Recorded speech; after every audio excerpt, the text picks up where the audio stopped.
Good evening, everyone. Wesley Shoemaker, joined by Aaron Parker, Zach Anderson, yet again. Survive and advance. That is the theme of March, and West Virginia did just that. In their first round game against Kansas State, the Mountaineers won 73-67, despite their leading scorer, Taz Sherman, only scoring 9 points, the second lowest total of his this season. Mountaineers came out strong early. Kansas State got back into things, but then late Mountaineers went on an 8-0 run to kind of solidify things, and they will now face Kansas tomorrow afternoon. Fellas, how we doing? Thoughts on the game and just what we think of Mountaineers finally getting back-to-back wins for the first time since January. It's crazy. I really don't know what to do. I don't know what to think. Mountaineers played a complete game. They put together a good game, got some momentum early when Kansas State decided not to guard Sean Mcneil. Two wide open looks, and from there they started going. Obviously not perfect. They gave up a lot of threes early, a lot of threes throughout the whole entire game to K-State, but Mountaineers put together a complete game, and it showed tonight. Right off the gate, the two things I really noticed was how aggressive they were playing. One, first of all, and second of all, they were being efficient on offense. Usually that's something we don't see from this West Virginia team this year. And they were actually being efficient and careful with the ball, and that helped them down the stretch to be able to get better shots up. And then they played aggressively on defense to slow down their leading scorers in Pack and Smith. Yeah, I think that aggression on defense we kind of saw early. I know Huggs has talked about how he's kind of toyed with some different things in practice. Well, you kind of saw them go a little three-quarter court press, flying around. They seem to be getting places that you just didn't see them getting to earlier in the season. And I think that's also a sign of they've been off since Saturday, and they kind of now have the motivation of it's do or die time. So I think that's part of it. But it was a kind of it was refreshing to see, especially in the beginning of the game. It was also refreshing to see Sean. Sean had a really big day. He finished with 21 points, 7 of 10 from the field, 3 of 5 from three. Where's this been the last month, guys? Like, I'm not sure if it's just me who has noticed, but Sean kind of came to life. Mountaineers' whole offense came to life. They shot 53% from the field, and they just whenever Kansas State seemed like they were about to get back in the game or take the lead, Mountaineers would get a stop, and then they'd find a bucket when they needed it. I like that Malik Curry seemed to get downhill a lot tonight. And obviously Taz didn't have his best night, and you still won a ball game in the Big 12 tournament. And I don't think you can ask for much more. Speaking on go ahead. Speaking on Sean specifically, in his post-game conference, he called his recent struggles, he called it whatever that is. And I thought that was kind of an interesting point of view of his to take, because really it was just a uncharacteristic struggle of his. And I think he broke through tonight to finally get back on the board. And with Malik, as you mentioned, he really led the offense. It seemed like he was a really good game manager down the stretch. I agree with that. Malik did what he does best, and that's get downhill. I think he turned it over once or twice, but he got downhill. He got to the line when he needed to. He made some big buckets, and he hit a crucial three down the stretch there. So he played a great game. But yeah, Sean came to play. He's just a very up and down player. I hate to say it this year, but it's been true. And I guess he's heating up at the right time, but maybe it's too little, too late. It's kind of frustrating, but you can't look at it like a shoulda, coulda, woulda. I mean, WVU, it's March. They're 16-16, and they got to win every game in front of them. So it's a good time for Sean to get hot. Yes. First off, going back to Curry, I think Malik had a really big day. 6 of 12 from the field, 101 from three. And one thing I've noticed in the last 6-7 games really of the regular season, you didn't see Malik Curry miss that many threes. And earlier in the year, he'd kind of float them in there, didn't look too confident making them, and he wasn't making any. And now it seems like for the past 4 or 5 game stretch, he's made at least 1 3-pointer every game, which just adds another dimension because as we've seen, he's so quick when he can get downhill to that left-hand side and that little scoop layup. He's not the biggest guy. He's going to get bodied around. He's going to get blocked sometimes, but just having that, obviously he has that little step back at the mid-range. If he can add a 3-pointer to that, it's just adds another dimension to his game.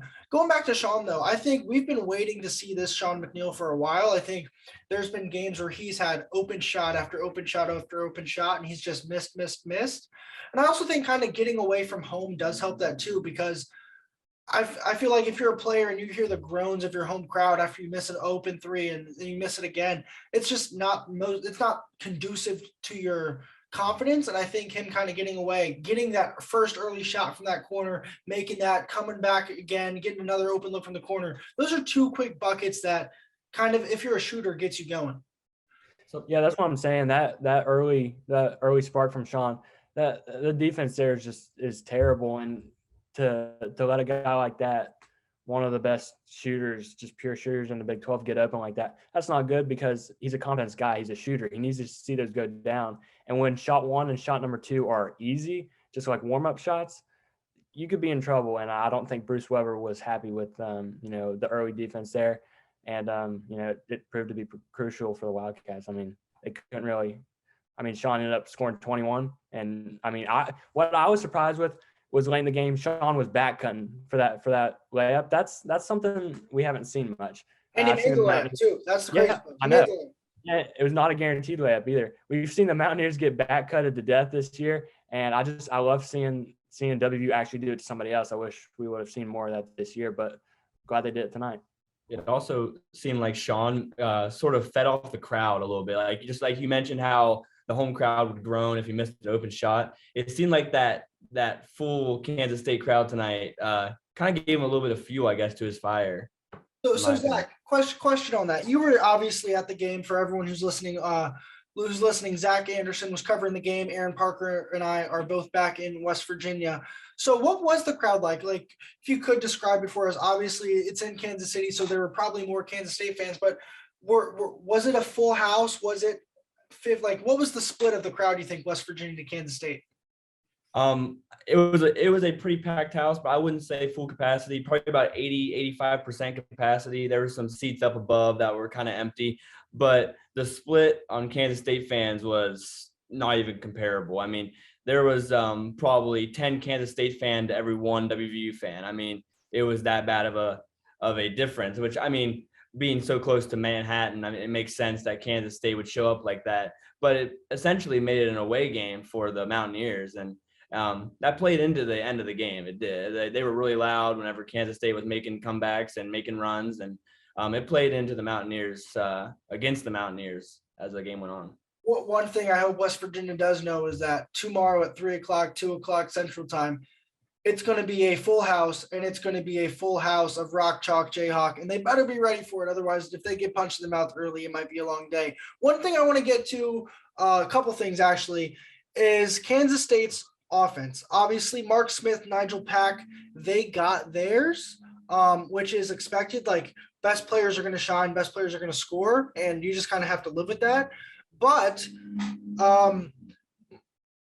Masood, he scored 13 points on the game, but all 13 of those came in the first half. And I think that was really big, kind of getting him to shutting him down in the second half. I'm looking right now, and in the second half, he went 0 for 3 from the field compared to the first half when he went 4 of 5 from the field, 3 of 3 from 3. Kind of, that's just big because when you know they got a scorer like Pack and Smith who are going to get theirs, and in the second half, both of those guys combined for 20 points, and then you got a guy like Marquise Noel who had an 8 in the second half.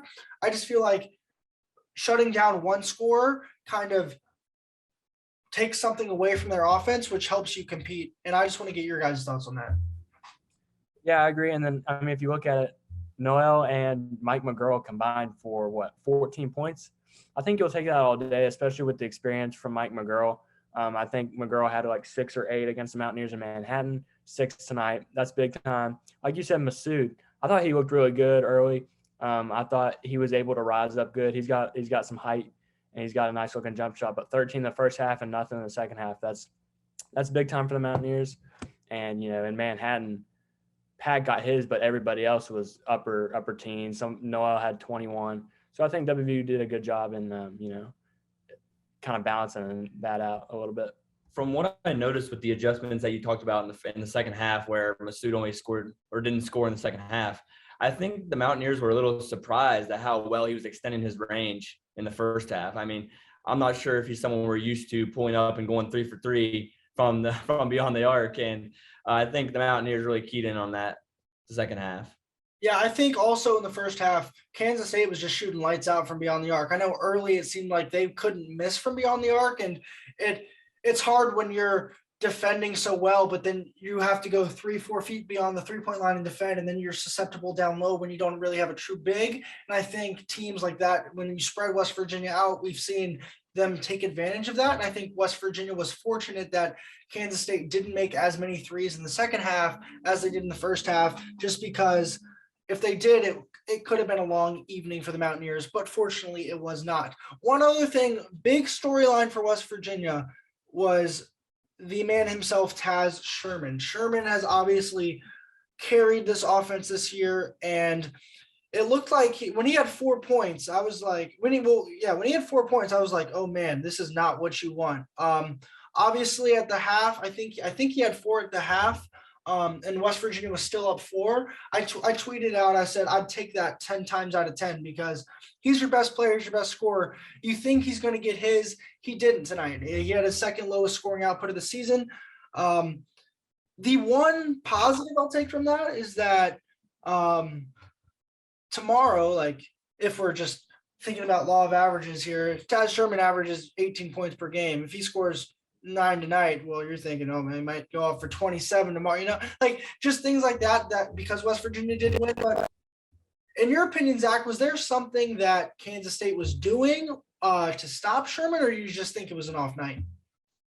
So what I noticed was it seemed like that they had Pack on Sherman for most of the night, and Pack was almost face guarding Sherman with his back to the ball. So like he would just have his hands on Sherman and he would just be face guarding him. And Sherman had trouble getting off of, like, I don't know what to call it, but he was having trouble off the ball, getting the ball in his own hands. And I think that really played in the part. But even with him not getting his normal output, it was crucial that other people stepped up, and they did. So, yeah, I mean, speaking on Taz, 4 of 11 is not good, but like I never felt a point to in today's game where it's like, okay, Taz is playing really, really bad. I just feel like he wasn't getting the looks, and like you said, Pack was probably face guarding him. K-State might have been doing a boxing one type defense where Taz is getting face guarded all day, and they're like, okay, we're not letting 12 kill us, but we'll make somebody else kill us. Sean Mcneil was that guy today, but they were probably running some sort of boxing one with somebody face guarding him at all times. And I also think Taz missed some of the shots that he's known for, which obviously every scorer is going to have that night where they miss the shots that they usually make. And I don't think it mattered down the stretch, though. But he did miss some shots that you usually see him make, even contested shots that we see him usually put in the bottom of the net. He didn't do tonight. So the frustrating part is, on a night when Sean goes off, Taz is getting 9. It's like it can never be both. You know what I'm saying? Yeah. Maybe they run into some luck tomorrow against Kansas. One more thing, going back to what you just said, though, Zach, I do think kind of what we think of as characteristically shots that he makes for Taz. Like, I think those shots that we think he should make, he's just such a good player that those shots are such high difficulty, high level looks that we think, oh, he should make those. But in reality, those are hard shots to make. And since we've come so accustomed to Taz kind of just making these turnaround, step back, find your own shot late in the shot, like we've seen him do it all, that when he doesn't do it, it just feels a little weird, even though we shouldn't expect him to do it because they're hard shots to make. Yeah, I completely agree. Yeah, I don't know what to say. I do agree with you on that, though. I mean, Taz put so much work into his craft that these shots, like we've, me and Zach have watched a couple games together, and like, he'll rise up, 2 guys on him, 2 guys in his face.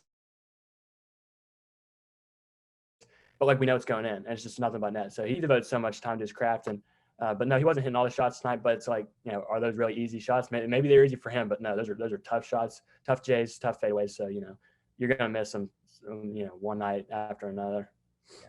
Moving on, obviously, Mountaineers have a short-lived victory tonight as they have to play the number 1 seeded Jayhawks. Kansas on a lot of bracket boards are a number 1, number 2 seed in March, and it would be probably one of the biggest upsets of the year if the Mountaineers are able to do it. Obviously, it's considered a neutral site, but as we know, it will be bleeding blue outside of the T-Mobile Center tomorrow afternoon. I just want to get your initial thoughts on Kansas. I'll start with Aaron here. Do you think what do the Mountaineers have to do offensively? Obviously, defensively, we know they have to keep Agbaji in check. We know they can't get bullied on the inside by McCormick. But offensively, what would you like to see from West Virginia tomorrow afternoon, Aaron? Kansas is a really good team. Honestly, not much shy of perfection. I mean, you got to have Taz. You got to have Sean, rather. Sean can't be absent. Obviously, he's kind of heating up right now, so you expect maybe he'll come out and make some shots. But Sean and Taz both have to get it on the same night if you're going to even compete with the Jayhawks. And then I think you got to either get double digits from Curry or JB. I know JB's not really close to getting that right now. He had 7 tonight, but he's not an offensive threat right now. But it's almost perfection is what you need out of the WVU offense. I mean, Kansas is just WVU does not match up with their players, with their speed, with their height, and with their shooting ability, and with their interior presence. So it's a tall task. But I mean, in the first half of the game in Lawrence, I know the game ended up being a blowout, but we saw how WVU could stay with them, but they got to make sure to put 2 halves together to even have a chance. Like how Aaron said in our previous podcast, they're a mismatch nightmare for us. Whether it's on the perimeter or in the paint. And watching years of Kansas games, they always like to go around the perimeter and pass the ball very well, and then always they'll find a guy wide open, and that is something that I've dealt with watching years of Kansas games, and I think they just need to play with intensity on defense. That's the most important aspect, in my opinion. I was listening to Larry Harrison, the assistant coach for West Virginia, talk after the game on the radio show here locally in West Virginia. One of the things he talked about when they talked about Kansas was how he thinks it is an advantage that they were watching at home tonight and that West Virginia played. Do you guys feel that West Virginia having a game under them, obviously you had a good performance from Mcneil and Curry, not a great performance from Taz. What kind of impact do you think it has on tomorrow, both positively and negatively? Well, first of all, they're gonna have confidence. Second of all, they're gonna be fresh. I mean, we saw this in the 19 tournament when WVU was the 10 seed. They faced 7 seed Oklahoma, played a close game and won, and then boom, next day, Texas Tech has a bye. Texas Tech is a 2 seed, and WVU beats them, outruns them, kind of dominates them in that first half. So that's something you might see. I think you'll see an early lead for WVU because of that. But when you're talking about a team as disciplined and as fundamentally good as Kansas, I wouldn't expect it would hurt them that much, especially with playing in the Big 12. They face the best competition night after night. So, I don't think it'll hurt them that much, but maybe the Mountaineers will get off to like an early 6 or 7 point lead. That's what I think. I think having a game under their belt and the atmosphere on the stage, on the biggest stage in college basketball, one of the biggest stages. I think it'll help the Mountaineers early in the game, like Aaron said, but Kansas will just run you out and they'll shoot all over you. And and it's going to be hard to keep up with them down the stretch, especially if they're on fresh legs. So I think that'll catch up to West Virginia in the second half. But in the first half, I think they need to stay aggressive and stay competitive on defense. And they can have a chance. And if you're talking about down the stretch, I mean, you got a guy in Agbaji who has been there, done that for how many years, how many situations where he's been closing the game, and been that guy to take the last shot. How many times has Kansas lost the game down the stretch? It's not very much. They win most of them when it's down to the wire. So, they have the experience over West Virginia as well. Yeah, I think having those guys who've been there, done that is key for Kansas, but also West Virginia's experience too. Obviously not experienced on this stage, but when you've got seniors that have won at previous schools and you have seniors that have won here, like last year's team was a 3 seed and you have 3 guys from that team, 4 guys from that team in your starting line. I'm just saying, there's experience on West Virginia too. Just because they have young guys doesn't mean that they're not experienced, because they do have 7 seniors and they have JP who's been here for a hot minute and has played in every single game this season. So I will say that yes, experience favors Kansas with their stars. And I feel like Kansas just has kind of that like that feeling like you're the Yankees or the Lakers or the Cowboys. Like they know who you are. Like they're a blue blood school. Everyone knows who Kansas is, but West Virginia is not going to shy away. Like Taz said, we're not going to shy away from anyone. We think we can hang with everyone in this conference. Like we're going to go at it. And I'm excited to see what they can do. One other thing I want to get to, we talked in the previous podcast about kind of rotations and what Huggins would do. I think he played 11 guys tonight, if I'm counting correctly. So obviously he didn't limit that rotation. Obviously you saw a different starting five. First time Gabe got a start, I think, all year, if I'm not mistaken. It kind of caught me by surprise. I think it was because Kansas obviously doesn't have that big of a Kansas State, doesn't have that big of a post presence, but it was good to see Gabe get a start. Good for him. He wasn't that, he didn't seem like he was normal Gabe tonight. I don't know if that was just me. Zach, you might have a better read on that, but one thing about Gabe is he had a couple offensive fouls. If you're Gabe Osborne, you cannot record a foul on the offensive end. That's just going to kill your team down the stretch. You're a defensive player of the year in the conference. You got to act like it, and you can't waste one of your 5 fouls on the offensive end. That was just one of my big takeaways from tonight. Yeah, Gabe seemed a little slow at the jump to me, and he also recorded a couple early fouls as a usual problem for him, and then he got stuck changing out on the bench because of the foul trouble, and then he just got behind the count with the speed of that game, the intensity of that game tonight. So it really hurt him tonight. But I think if he can get it going early, I think he'll have a chance to be a defensive presence more against Kansas. Yeah, and I know he wasn't as maybe effective tonight, but like I said, that Sean Mcneil back cut, that was Gabe at the top of the key that found him. That was a beautiful pass. I wish we could see more of that. And I think Gabe's one of, if not the best passer on this team. And that's crazy to think of. JB, in my opinion, is the best passer, but JB. Yeah, I'll go with Gabe, but that's just so crazy because of the position he is and how aggressive he plays. You wouldn't think a guy like that is he's a pure passer. He's also not asked to do anything offensively. Like if I'm Bob, my first 10 things I ask for him, maybe one of them are to do something on the offensive. Like, you know what I mean? Like he's not asked to be a Taz Sherman, to be a Sean Mcneil, to be a Jalen Bridges, and go get your points. So when he only has 2 points and 4 fouls, it's kind of like, and he only has 1 rebound. Like that's not Gabe we're used to. And he also only played 11 minutes when you speak of that foul trouble. Like I think he had 2, he checks in the second half, boom, 3rd foul, right back to so like he's got to be smarter. He's got to be better. Because if West Virginia wants to have a chance at beating Kansas, he's got to be in the game. Well, I think looking back at just like that play I was talking about, how many times have we seen Gabe gets at top of the key, somebody's getting face guarded, and it's like, okay, it's him, and he takes it upon himself and drives. How many times is that an offensive foul on him because he's going in like a bull in a china shop?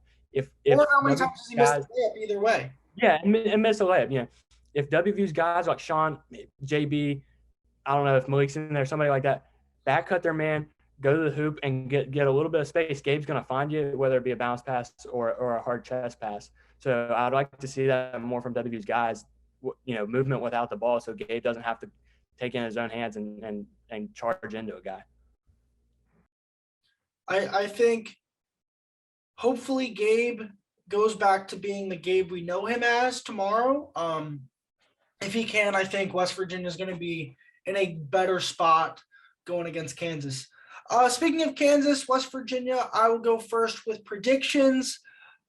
I think West Virginia is going to come out and they're going to play Kansas tough. I just think this team is gritty, and winning 2 straight's big. They haven't done that since early January, and I think confidence-wise, they're probably the most confident they've been since conference play began. I think if you can get Malik going, get Taz going, obviously. If Taz doesn't score more than 15, you're not winning tomorrow night. That's just a given. So Taz has got to get going. Hopefully you get something from Sean again. Hopefully Gabe can stay on the court a little longer. JB gave you good minutes tonight. Hopefully he can do that again. But in the end, I just think down the stretch tomorrow, Kansas is just going to be too much for the Mountaineers. I think them not having played, and West Virginia's on the second day of a back-to-back. And it's a quicker turn. It's a 2:00 game tomorrow afternoon. This game ended 9:00 Central Time, roughly, Zach, right? 8 o'clock Central Time, something like that. So 8 o'clock Central Time, yeah. So that's a quick turnaround. Like you've got 16, 17, 18 hours, something like that to get your legs back, rest, refuel, and get ready and go. So I think second half, you're going to see some of those legs, especially guys like Taz and Sean, who they're top 5 in the Big 12 in minutes. So hopefully the Mountaineers can keep it close. Hopefully they do somehow shock the Jayhawks, but I'm going to give Kansas the victory. I'll call it 77-69. Either Aaron or Zach, you guys can go. Yeah, I mean, Kansas, I think what I said before, I think WVU is going to come out after a win, just a couple, less than a day later, they'll come out and have a good start, make some shots, get an early, 5 or 7 point lead. But when I was talking about experience with Kansas, I guess I probably should have said more like winning experience. I mean, when they have a game down the stretch, they have so much experience with just winning. How many times have those guys lost down the stretch? It's not much. WVU down the stretch, TCU was one of the only games that they could pull out down the stretch. So I think it's going to be something like that. Guys like Jalen Wilson, Christian Brown, Abaji, they have that experience, that winning experience, and I think they'll pull away late. I'm going to go 82-74 Kansas, and I'd like to mention that I picked WVU by 6 in the last podcast, and WVU won by 6. If we're mentioning Wvu scores, I'd like to say I was 1 point off from the score, Aaron. So I'll one-up you on that. I was 672-67 Mountaineers on my score, and it was 73-67. So I was a little high on my score last time, but it's okay. It's okay. Who you got for Kansas? I think, like Aaron said, it's typical. I want to be as realistic as possible here. It's typical of West Virginia to have either Sean or Taz show up. And I think that's going to happen again tomorrow night. I think one of them will show up and the other one will have an okay day, but won't be that perennial scorer that you need to beat Kansas. And I think Kansas will pull away late. And it'll be, I'm going to go 72-62 from my score. So there you have it. Mountaineers get a big win. Obviously, they still need to put a lot more magic together, dig in that big old hat of theirs if they want to pull out a March Madness bid. Obviously, though, the theme is March, and just win one game at a time, go 1-0 every day, and hope you're still standing at the end of it. So that is all from us tonight. Once again, Mountaineers defeat Kansas State 73-67. West Virginia will be back in action tomorrow afternoon, a little afternoon, Thursday afternoon basketball. Things get going, set to tip off at 3 p.m. Eastern time on ESPN. Obviously, there's a game before that, so that might get bumped back a little bit, but aim for that 3 o'clock range if you're going to watch. I'm Wesley Shoemaker, joined by Zachary Anderson and Aaron Parker. Should be coming to you tomorrow, win or lose, so we will keep you posted in that front. If you made it this far, we do appreciate you listening, and this is the BlueGoldSports.com podcast.